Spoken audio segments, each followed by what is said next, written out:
বেইজিংয়ে হয়ে গেল এক অদ্ভুত কিন্তু চমকপ্রদ ফুটবল ম্যাচ।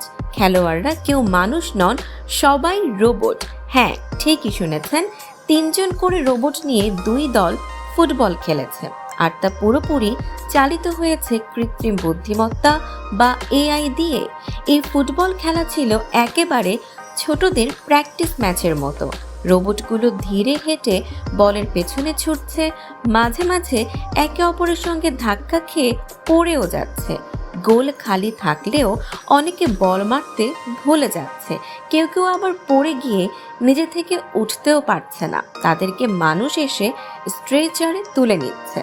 যদিও দেখে হাস্যকরই মনে হচ্ছে, এই ম্যাচের পেছনের প্রযুক্তি কিন্তু অনেক শক্তিশালী। প্রতিটি রোবটই চলেছে একেবারে স্বয়ংক্রিয়ভাবে। কোনো মানুষ রিমোট বা কমান্ড দিয়ে তাদের পরিচালনা করেনি। ওদের দেহে আছে উন্নত ভিজুয়াল সেন্সর, যা দিয়ে তারা বল চিনে নেয়, দিক ঠিক করে এবং যতটা সম্ভব গতি নিয়ন্ত্রণ করে চলে। এই টুর্নামেন্টটা ছিল শুধু মজা বা দেখানোর জন্য না। এই এক্সপেরিমেন্টের মধ্য দিয়ে চীন দেখিয়ে দিল তারা রোবোটিক্স ও এআই এ কত দূর এগিয়ে গেছে। মর্গান স্ট্যানলির একটি রিপোর্ট বলছে 2028 সালের মধ্যে চীনের রোবট বাজার $108 বিলিয়ন ছাড়াবে, যা এখন 47 বিলিয়ন। প্রতি বছর 23% হারে বাড়ছে এই খাত। আর 2050 সালের মধ্যে চীনে 302 মিলিয়ন অর্থাৎ 30 কোটি হিউম্যানয়েড রোবট থাকবে বলে ধারণা করা হচ্ছে।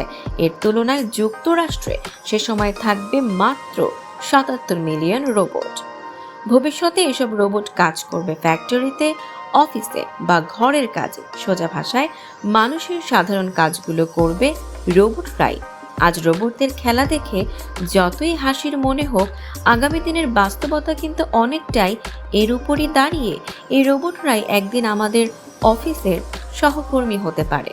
প্রস্তুত তো? আপনার মন্তব্য কমেন্ট করে জানান। সাম্প্রতিক ও চমকপ্রদ সব খবর পেতে ফলো করুন আমাদের ফেসবুক পেজ CP24 TV এবং সাবস্ক্রাইব করুন YouTube channel CP24 TV official.